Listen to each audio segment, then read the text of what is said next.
ఉత్తమ విద్యార్థులను తీర్చిదిద్దాలంటే ఉపాధ్యాయులతో పాటు తల్లిదండ్రుల సహకారం తప్పనిసరిగా ఉండాలని కొమరోలు మండల విద్యాశాఖ అధికారి కావడి వెంకటేశ్వర్లు అన్నారు. మార్కాపురం జిల్లా కొమరోలు మండలంలో 100 రోజుల యాక్షన్ ప్లాన్లో భాగంగా 10వ తరగతి స్టడీ అవర్స్ను కొమరోలు ప్రభుత్వ ఉన్నత పాఠశాలలో ఆయన పర్యవేక్షించారు.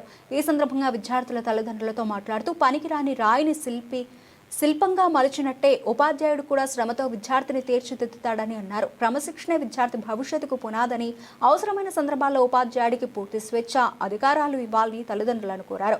గతంలో ఉపాధ్యాయుల క్రమశిక్షణ వల్లే మేధావులు తయారయ్యారని, ప్రస్తుతం ఉపాధ్యాయుల పట్ల భయం తగ్గడంతో చదువులో నిర్లక్ష్యం పెరుగుతోందని తెలిపారు. విద్యార్థుల మంచి భవిష్యత్తు కోసం తల్లిదండ్రులు ఉపాధ్యాయులకు అండగా నిలవాలని ఆయన సూచించారు.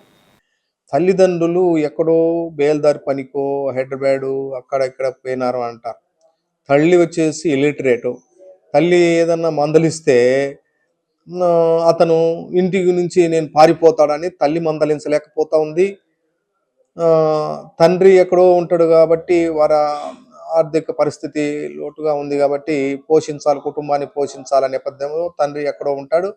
అటువంటి పిల్లలు మేము ఇళ్ళకు పోతే ఇటీవల బడికి పోయినారని వాళ్ళ ఫాదర్స్ ఇరుగు పొరుగు వాళ్ళు బడికి పోయినారని చెప్తారు. మేము బడికి వస్తే బళ్ళు లేరు. ఊళ్ళు పర్యటిస్తే 2-3 హోటళ్ళల్లో కూర్చొని అక్కడే ఉండడం నేను గమనించాను.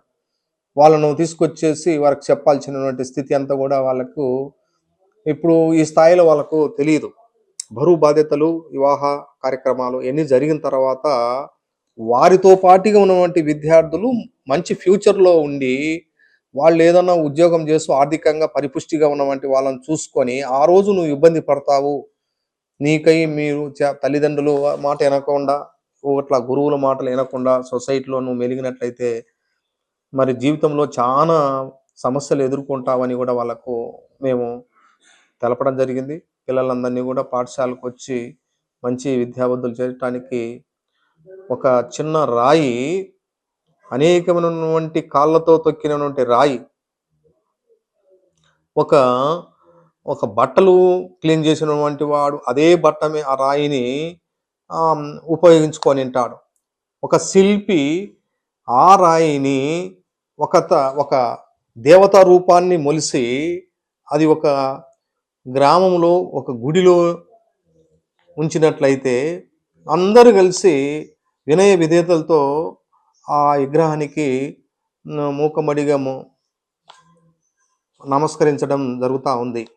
అదే రీతిలో శిల్పి చేసినటువంటి నైపుణ్యం, అలా శిల్పి ఉపాధ్యాయుడు లాంటి వాడు, ఒక విద్యార్థి అనామకంగా ఒక వైట్ పేపర్ లాంటి వాడు, అతని మైండ్లో మనసులో ఏ విధమైనటువంటి యొక్క అక్షర జ్ఞానం లేనివంటి వాడిని శిల్పి ఏ విధమైనటువంటి భగవంతుడి రూపాన్ని ఏ విధంగా మలిచాడో అదే రీతిలో ఈరోజు ఉపాధ్యాయుడు వారికి కావలసినటువంటి పరిజ్ఞానాన్ని పూర్తి నింపగలడు. తల్లిదండ్రులు వీరు సమాజం గమనించాల్సినటువంటి అవసరం ఉంది.